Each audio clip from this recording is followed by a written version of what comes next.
గురుచరిత్ర పారాయణ 5వ అధ్యాయం. మనకి శ్రీపాదవల్లభ నరసింహ సరస్వతి శ్రీ గురు దత్తాత్రేయ దేవతాభ్యో నమః. మాకు చిన్నప్పటి నుంచి కూడా మా అజ్ఞానాన్ని తొలగించి జ్ఞానబోధ చేసి మమ్మల్ని జ్ఞానవంతులుగా చేసినటువంటి మా గురుదేవులైనటువంటి పరమపూజ్య శ్రీ సుందర చైతన్య స్వామీజీ వారి యొక్క పాదపద్మాలకు నమస్కారం చేసుకుంటూ మీకు ఈ అధ్యాయాన్ని మనం మొదలు పెడదాం.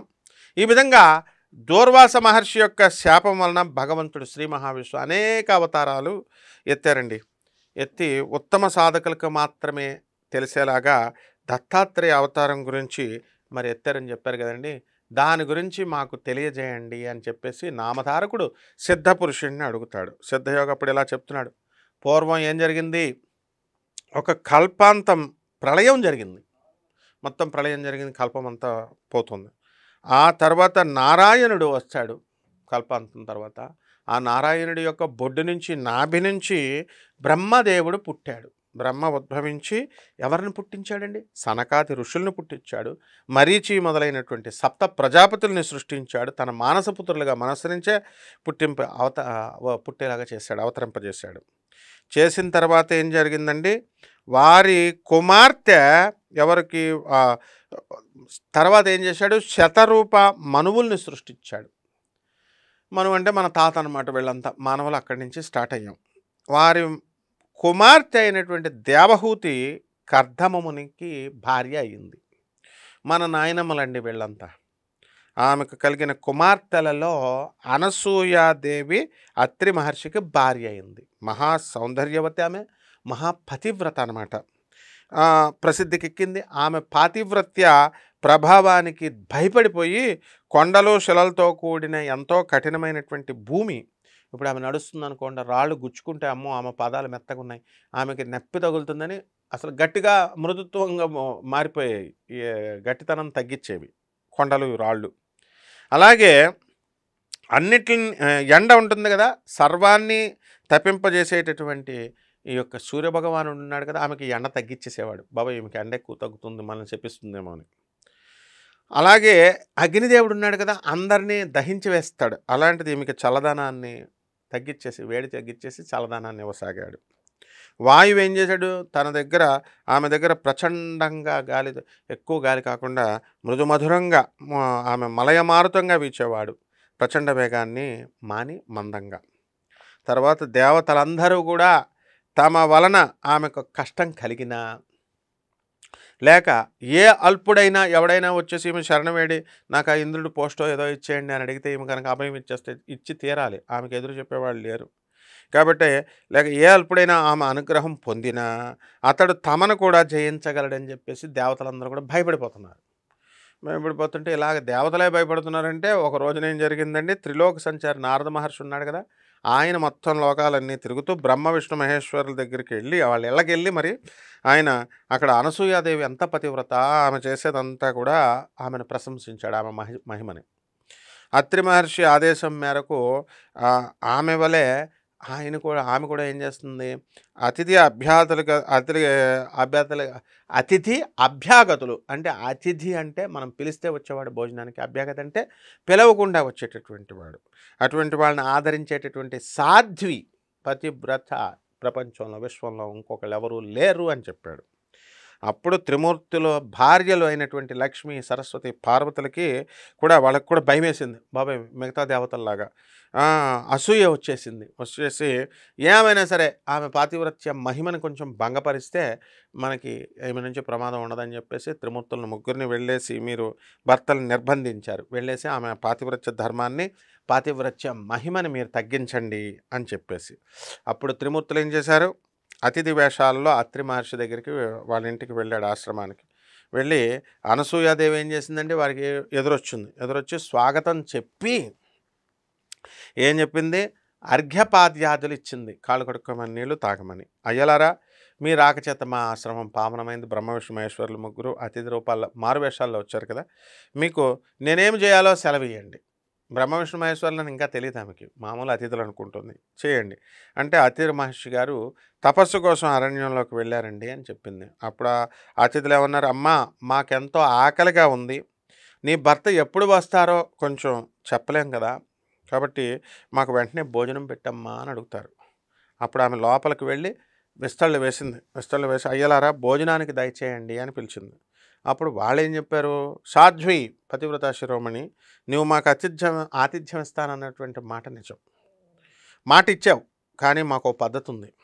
నువ్వు కట్టుకున్న గుడ్డలన్నీ ఇప్పేసేయాలి. ఇప్పేసి వడ్డిస్తేనే, నగ్నంగా వడ్డిస్తేనే మేము భోంచేస్తాం, లేకపోతే ఇలా ఆకలితోనే వెళ్ళిపోతాము అని చెప్పారు.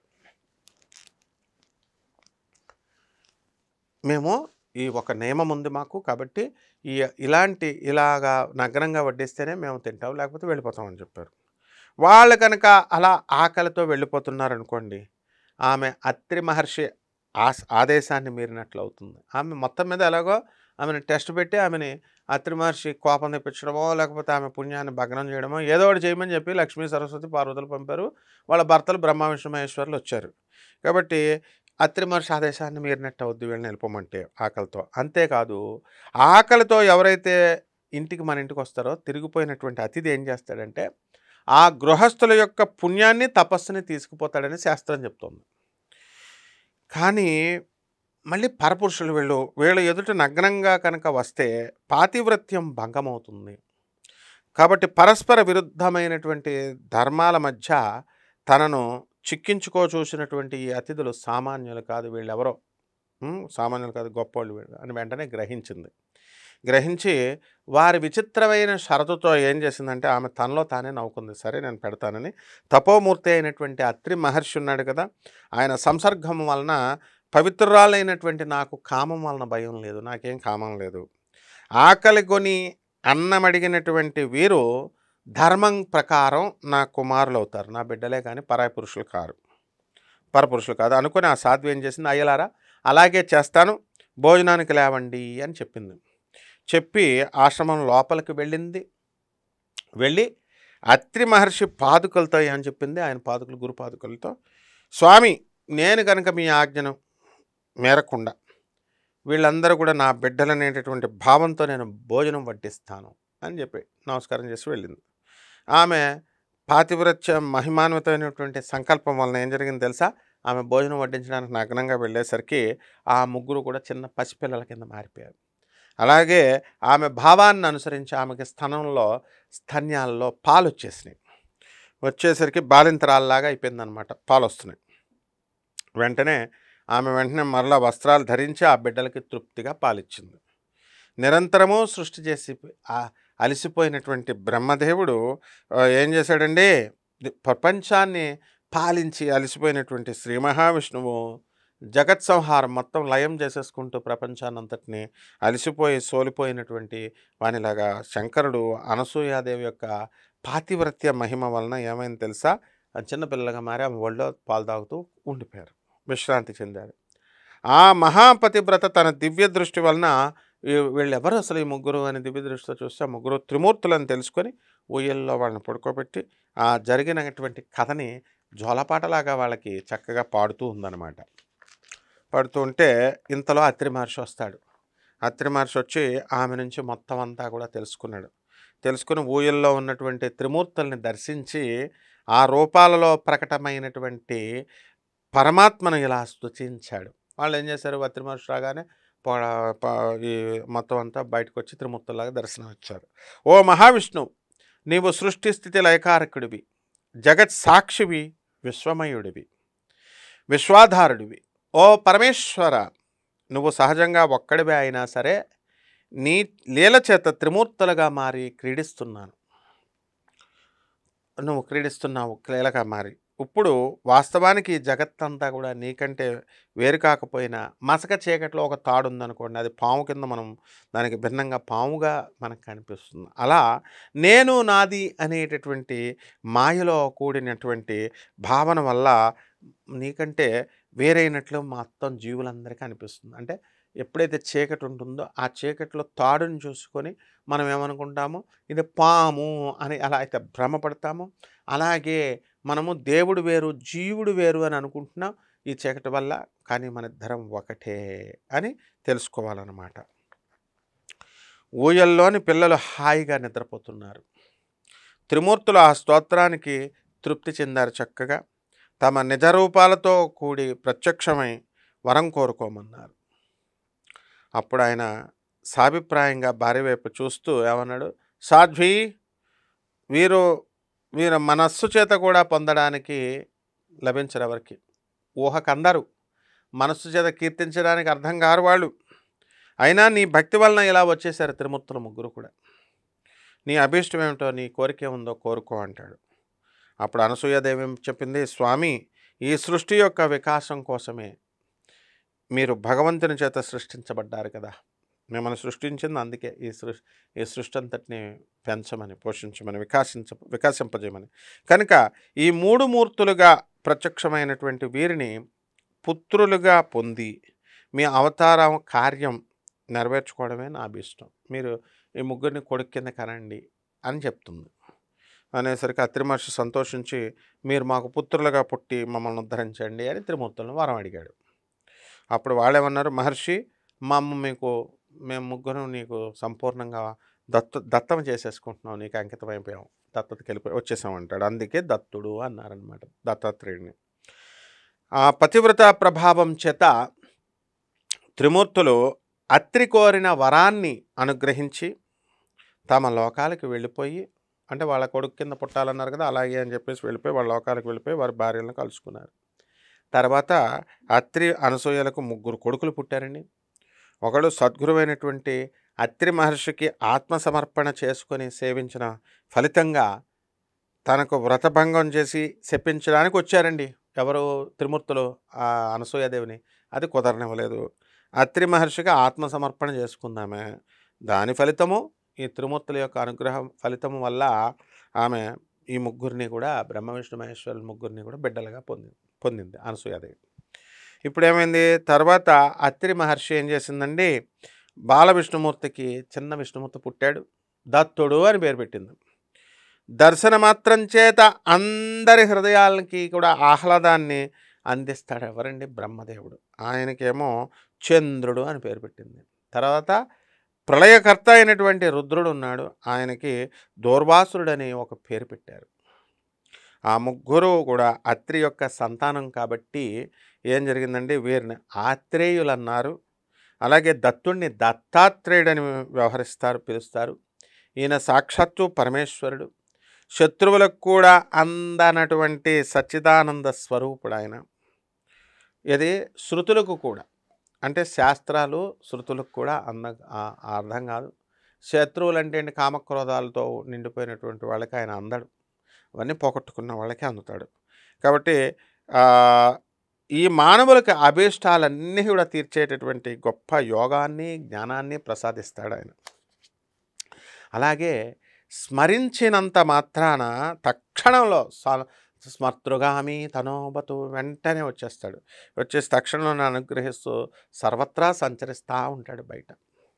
దూర్వాసుడు చాలా కోపిష్ట స్వభావం కదండి, మిక్కిలి కోప స్వభావం గలవాడై నాకు శవడా, ఆయన కోపం కూడా లోకానికి కళ్యాణంగా మారింది.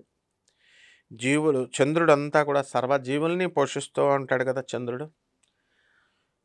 తర్వాత ఏం చేశాడు, బ్రహ్మేమో చంద్రుడిగా, శివుడేమో దూర్వాసుడిగా తమ దివ్య అంశాలన్నింటినీ కూడా దత్తాత్రేయుడికి ఇచ్చేశారు. ఆయనకి ప్రవేశపెట్టేసి తల్లి అనుమతితో తపస్సుకు వెళ్ళిపోయారు వాళ్ళిద్దరూ కూడా. నామధారక, ఆ రోజున దూర్వాసుని శాపం వల్లనే పరమాత్మ అయినటువంటి దత్తాత్రేయుడి యొక్క అవతారం మనకు శాశ్వతంగా భూమి మీద సంచరిస్తూ భక్తులను అనుగ్రహిస్తోంది. మనకి గురుగారు ఆయన శాపం లేకపోతే మనకు దత్తాత్రేయుడు అవతారం ఉండకపోను.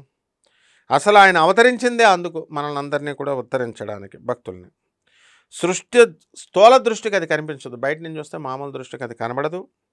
నిజానికి ఇతర అవతారాలు అన్నీ కూడా ఏం చేస్తాయంటే తమ కార్యం తీరగానే వాళ్ళు శరీరాలు త్యాగం చేసి వెళ్ళిపోతారు. వాళ్ళు వైకుంఠానికి వెళ్ళిపోతారు. ఇప్పుడు రాముడు పుట్టాడండి, రాముడు పుడితే రావణాసుడిని చంపేసిన తర్వాత వెళ్ళిపోయాడు, సాకేతకానికి వెళ్ళిపోయాడు వైకుంఠానికి.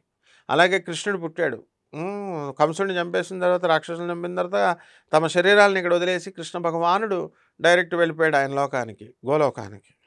ఆ విధంగా తమ కార్యాలు తీరగానే శరీరాలు త్యాగం చేసి వైకుంఠానికి వెళ్ళిపోయినట్లు భగవంతుడు ఈ దత్తావతారంలో అలా చేయడు. దత్తాత్రేయంలో శరీరాన్ని వదిలేది లేదు, ఇక్కడే ఉంటాడు మనతో పాటే.